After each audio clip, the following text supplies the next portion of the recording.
leading agency for the enforcement, and of course the police is the first agency for the prosecutions. It's many of the wildlife is already been extinct, and it's many of them is incoming. So we need to solve this problem. We have so many kinds. Let me talk about the rosewood.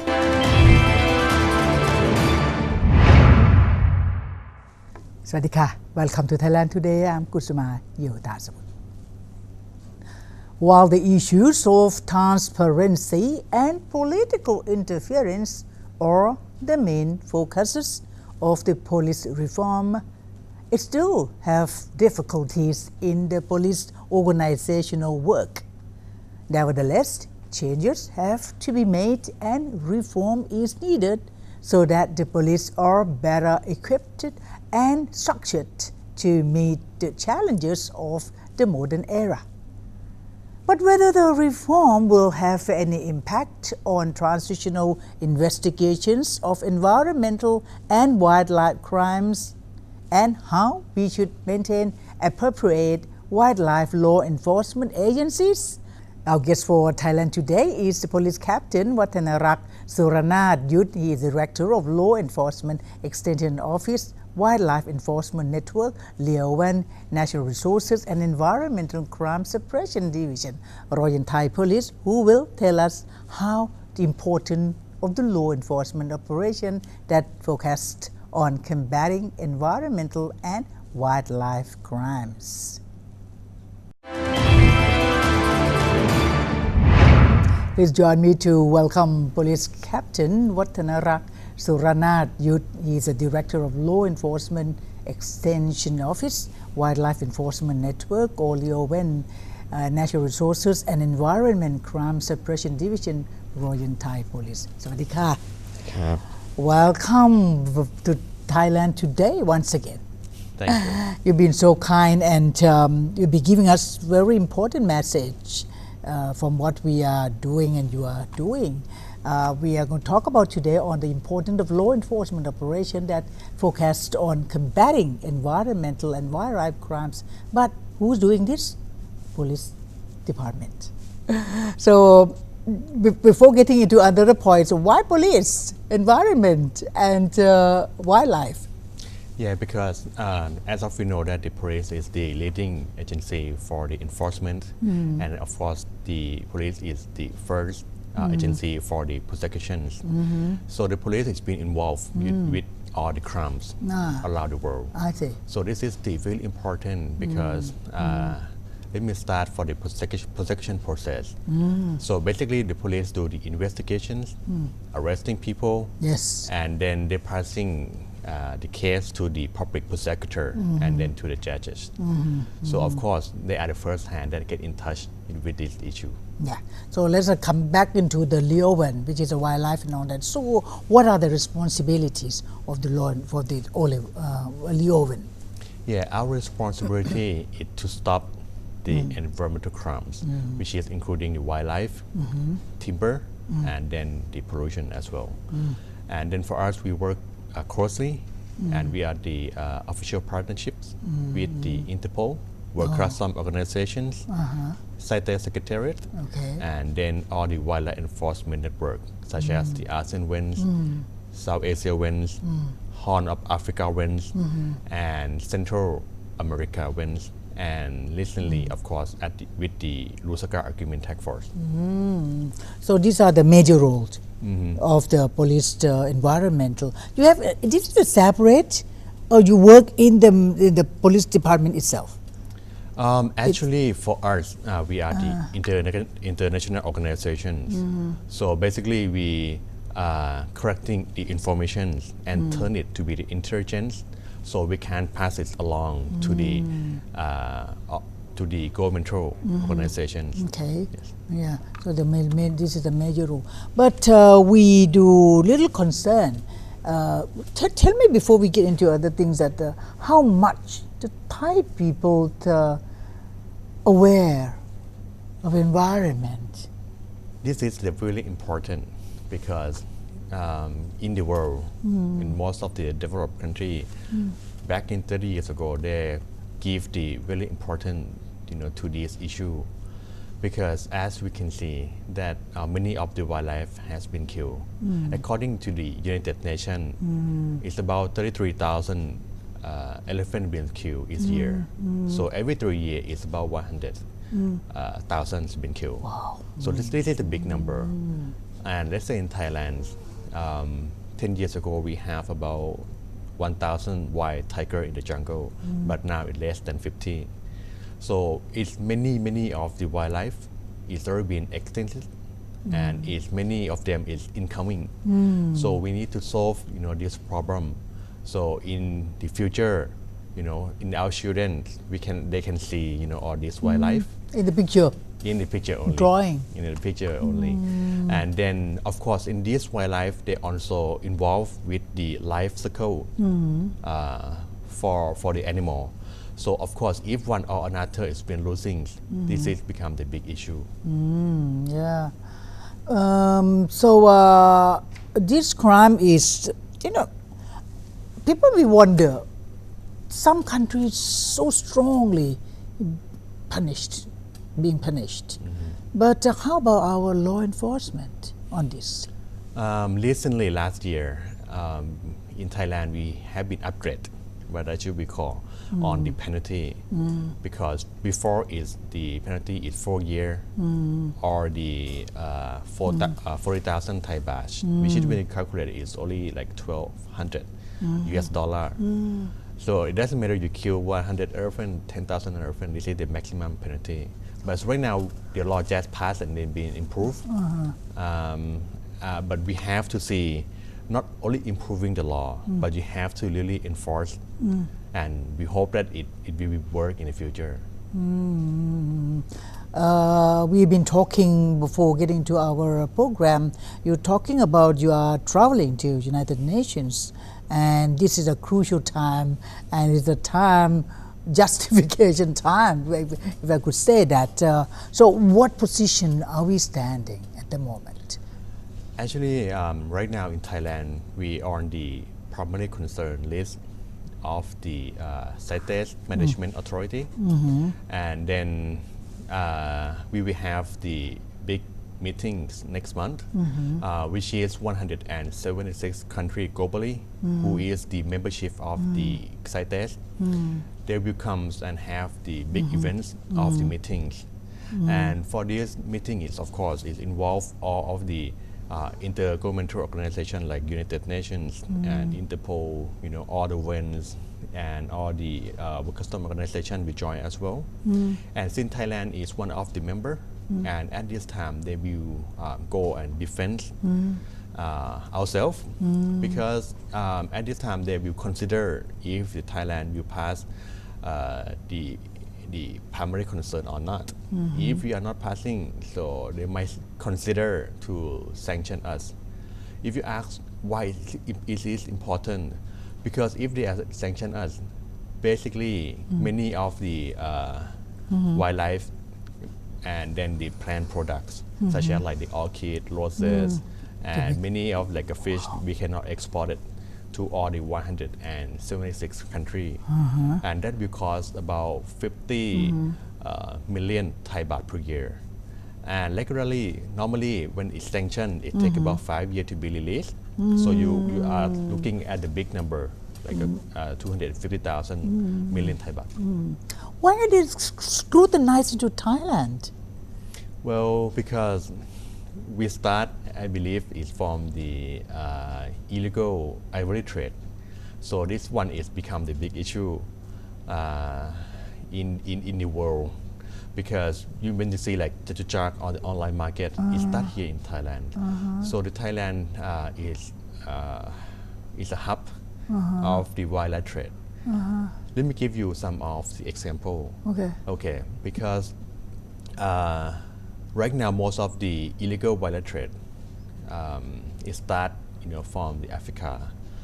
After they cut, they will ship it to Thailand and send to the third country. Of course, the biggest consumer is the China. And now recently our intelligence we know that they also send to the Laos and Vietnam for the incurving. So after the incurving, they will increase price at least 10 times of it. Again, as a layman, and I'm sure because many have a question mark on your face, but how about the original country, like Africa, like you're talking about, the one who sending in and doing the business? So are they also affected to these United Nations sanction things? Of course, the origin country, like in Africa, so for them it's not easy to solve the problem from the original country as well, because in their country they have the tourists, and then they're number one of the of the economics in the tourists. So basically they have like a what we call a hunting trophy, so the people can go there and buy the permit to hunt the animal. So this is one of the big problem as well. And in Africa, in many countries, they try to solve this problem to reduce the area that you can hunt, and only the hunter can hunt and export it. So this is something that they're trying to improve. I remember many years we did have the burning of huge amount of ivories here, witnessed by many representatives of the countries, few of them there. So is that not sufficient to get a better considerate moment when you're there? Yes, actually, on that day I was there as well. You were too? I was there. It's the last year in Kenya. Okay. In Kenya, they have the big ivory burn bandit, which is one of the largest in the world. So basically, this is give us very strong message to the everyone, including the poacher, including the government agency, non-organizations, and then of course to the press and then to the people. But only one or two message is not enough. So we have to keep continuing doing and enforce on this issue. Our country, Thailand is in your hand in a few days to see. So how prepared you are? How good are you? I believe the Thai government is being really well prepared, because we just passing the law like I was mentioned earlier, and then since last year, and then since last year they try to arresting and showing to the people that we also taking care of this issue, and in many of the online sites been shut down, but the question is this going to be enough, for the commitment and for the committee in the CITES that they think is enough for them to be passing or not. For the information I would like to know, CITES was here also or is here also to consider or not, or we do ourselves to show you I'm doing this on TV or papers. Are they here to witness or to get along with you all to consider that? Let me explain to you. Since Thailand is the member of the CITES Secretariat, okay, and of course we all the cases it's been done. We inform them all the cases, and then on the law we show to them as well that the Thai law is being improved, and then the all the cases, but most of the CITES that they concerns that, let's say if some people in Thailand wearing the elephant ivory. For Thailand, if you have like ivory bracelets, ivory rings, ivory necklaces, it's not a problem. But if you wearing those and then you travel abroad to another country, you'll be arrested. You'll be arrested, and that is counting in the point. So if the more people been arrested, is the more deductible point that you have. And I'm not talking about only ivory. I'm talking about all of the merchandise and all including all the wildlife like the pangolins, the rare turtles and tortoises, and which is the thing that the committee will be looking into it. When you say that with people traveling out Thailand or out of Thailand to be in European countries and they be arrested, why can't we do the same thing with our own people, all the people who wearing in? Because I could see at the airport, it's written, where you wear, where you this thing, you see, it's written, there's the board there. Yes, actually in our organization we also put the board into the Suvarnabhumi airport and in many airports in the world. And for your information, most of the customs, so basically they concerned about incoming bonds, not outgoing bonds. So, example in Suvarnabhumi airport, they mostly check in the incoming bonds, but for outgoing bond is some the point that we need to be improved as well. Let's say if the Thai people we wearing the crocodile shoes or crocodile skin or the snake skin, and then go to Europe, like you say. See, problem? And in Thailand, it's not a problem, but when you go there, they will arrest you. But, no, but the crocodile is rare. People do they have this thing, you know. But anyway, they consider differently. The mentality of the European and the Eastern or we ASEANs differently. Maybe because of that. Because the thing is, in every country they have their own law and regulations, and then in their country law is illegal. So of course we cannot wear those in their country.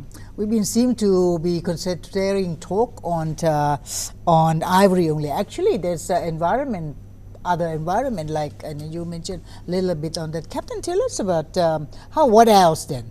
Because you're going to defend only in United Nations on ivory only, or what else? We have so many kinds. Let me talk about the rosewood. Okay. Rosewood is one of the very important because that we have the big demands in the China, and as of today in the Southeast Asia and including China, rosewood is almost gone. So now most of the rosewood that you've seen, it came from Madagascar in Africa. So according to the Operation Cobra 3 that we did last year, which is have 62 government officials sitting in the same room for 1 month doing the operations, we arrest many rosewood cases, and some of them came from Madagascar, and then in that when we arrest, it's not only the rosewood, it also have another product as well, like wildlife products, and sometimes even including the weapons or drug in there. So this become the very big issue. So when the rosewood come to Thailand and then it's dispute to the third country, so at that time during our operation we arrest 2 big cases. One is 2.1 ton, another one is 3.1 ton, and which is this thing we can prove it to the world as well that we did some work, but of course the question it is been going to be enough, for the committee to be considered. Doing something better than nothing. Yes, of course. But you talk about rosewood, which is nothing to do with us because we don't have that much. How about timber? Well, the timber in Thailand is also one of the problem as well, because when you driving going to the provinces in Thailand, you can see a lot of forest, you can see the tree, but if you're getting to the helicopter, to the bird eye, you can see that nothing left on the top. So this is something that we need to improve ourselves, and show it to the world. So I hope that in Thailand we have many projects now, the government projects right now, trying to get the forest back. So we hope this is going to work enough. So this is one of the point to be considered by the CITES? Yes.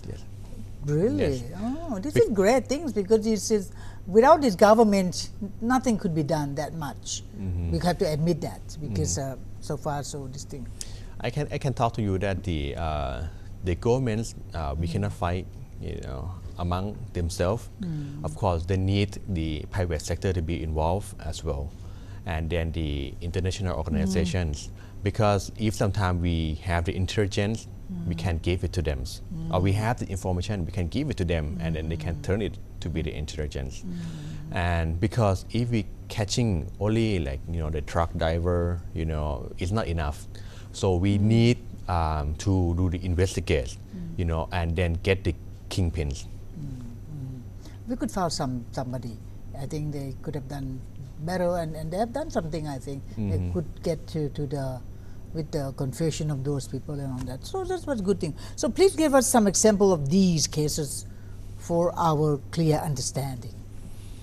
Yes, for the cases, basically, Thailand is being very well improved, I can say, because in the past couple of years, we've been arrest a lot of the wildlife and the wildlife product that's been illegal trade. And the example of the tiger in Thailand, we have the tiger zoo, and of course you can see, and the tiger temple, which is last year we shut down the tiger temple here in Thailand, in Chayapum, and this will be a good point for the CITES secretariat to look at as well, because in the temple they have 200 or 300 tiger in the temple. So this is one of the big number, and then the world in the past there was question, sometimes the tiger pass away, and where is the carcass? So it's been, and then the temple always say been destroyed, been burned, according to our religious, but this has been the big question. So after the tiger temple, it's been shut down. So this is one of the good start.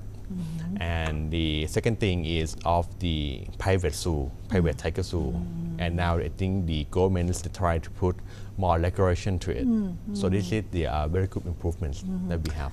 Nothing except heavy, serious law enforcement. Nobody can do anything except that, I think. What do you think, Mr. Captain? Well, basically, just like I said, the public and private partnership, we need to work together. Yes. Because the government itself, sometimes we don't have the all the information. But if just like the civilian, sometimes you see something mystery or something suspect, you can report to the police organizations or the relevant agency, and then the government organization, we can go and verify the information. Last but not least, Don, is a message. Any message to the relevant agencies like Interpol or CITES to rescue us? Yes. So in Thailand, we've been trying to improve a lot, including the law and regulations on the environmental crimes, which is the law already passed last year. And then, of course, the many cases that have been shown that we have been arrested, the rosewood and then pangolins, it travel from the south. And of course, we hope that the world can see, and then they can support us, and then helping us to get released from the primary concern list and to be clean and free. Well, thank you so much, and really, we Thai people need to jointly support and wish you luck for the upcoming very important mission on behalf of the 65 million Thai people. So we are adding up by thank you so much to Police Captain Vatanarak Suranartyuth, Director of Law Enforcement Extension Office, Wildlife Enforcement Network or LEEO-WEN, Natural Resources and Environment Crime Suppression Division, Royal Thai Police. All the best, and please continue with your great job, sir. Thank you. Thank you. ขอบคุณค่ะ